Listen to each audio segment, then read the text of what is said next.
Please be seated and let's welcome Victor Baham to address on the other two special celebrations of today.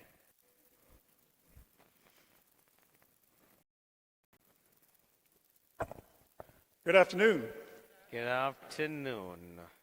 This Father's Day is really unique. We are celebrating Father's Day and Juneteenth on the same day.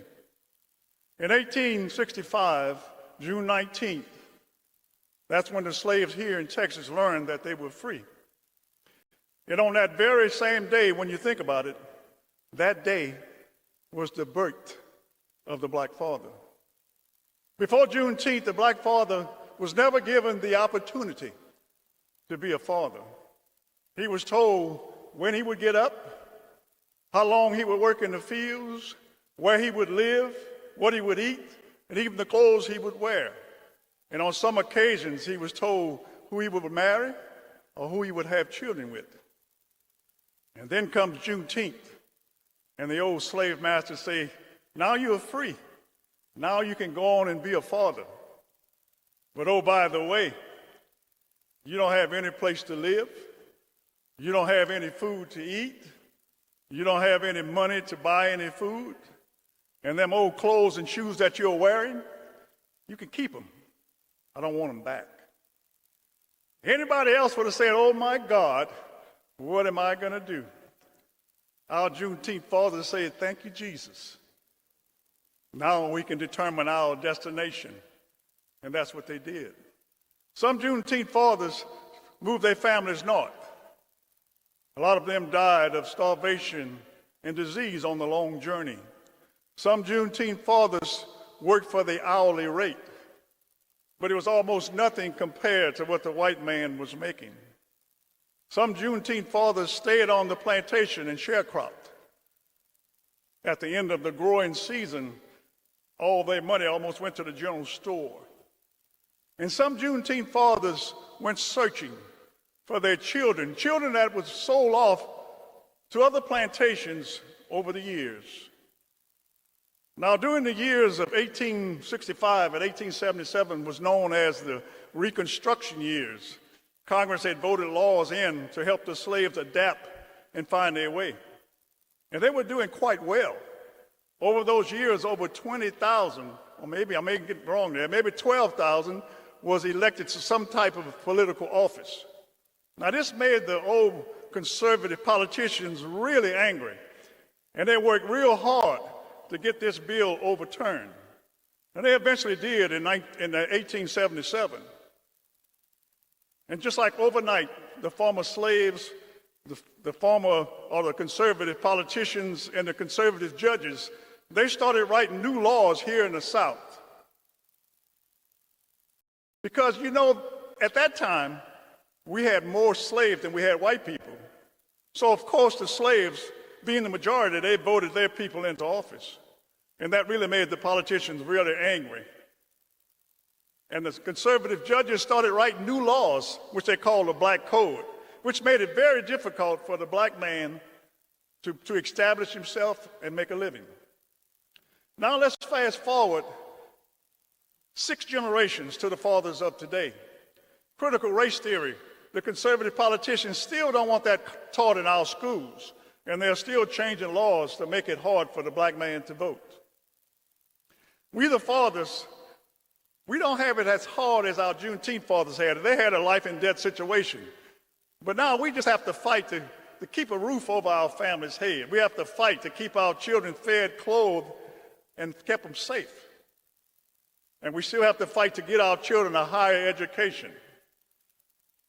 Now, that's almost been priced out of our reach over the years. Now, our Juneteenth fathers, they knew how important it was to have a good education. At one time, you had grandparents and grandchildren in the same classroom, getting what they call the tools of freedom. With all the obstacles, with all the roadblocks, with all the laws that would change to keep our Juneteenth fathers from being successful, they just lifted their eyes to heaven and asked God for strength. And they kept moving forward. They kept the faith. Now, we, the fathers of the day, we are standing on our Juneteenth fathers' shoulders. And look what we have accomplished over 6 generations. Google black inventors, and you'll be surprised. Google the first heart transplant, and you'll see a black man whispering into a white doctor's ear how to do the procedure. We've had a black president. We've had a Secretary of State, black. We've got a black vice president. We've had judges. Right here in Houston, you've got a black mayor, a black police chief, a black superintendent. And we just appointed a black lady to the Supreme Court. Each generation is a step higher. Earlier I told you about how our Juneteenth fathers went out searching for their children. Children had been sold off to other plantations over the years, and they really had a hard time to find them. We have fathers today that know where their children are, and yet they can't find them. Each generation should be a step higher, and a lost child is a lost generation. Just a few words for our future fathers to be, our young men. There's this beautiful black lady named Ketanji Brown Jackson, who has just been appointed to the Supreme Court. In her acceptance speech, she said, "I am the dream of a slave. I am the dream of a slave." Think about that. 200 years ago, maybe even 300 years ago, there's this slave daydreaming in the cotton fields, maybe right here in Texas, that one day I'm going to have a say-so over the laws that govern my life. God made it possible that that slave dream came true in this lady named Ketanji Brown Jackson. Now, Ketanji wasn't just sitting around. She was prepared. She was well prepared. And God knew that she was worthy of the challenge. Young men, after all these years, the tools of freedom is still a good education. You've got to be prepared. Who knows, a slave hundreds of years ago could have been dreaming about being a doctor, a lawyer, a politician even, or maybe even an educator. God can make that slave dreams come true in you, but you've got to be prepared. It's okay to live in the here and now and have a good time. That's what young people are supposed to do. But you've got to be thinking about your future. Will you be able to support your family or maybe even give them things that you didn't have? You've got to commit to the sacrifice. God can make your dreams come true, and he can make that slave's dream come true in you. But you've got to make yourself worthy. Make God a part of your life, and then let God guide your steps. To our fathers today, I wish you a happy and blessed Father's Day. To our mothers who sometimes have to be a father too, I wish you a happy and blessed Father's Day.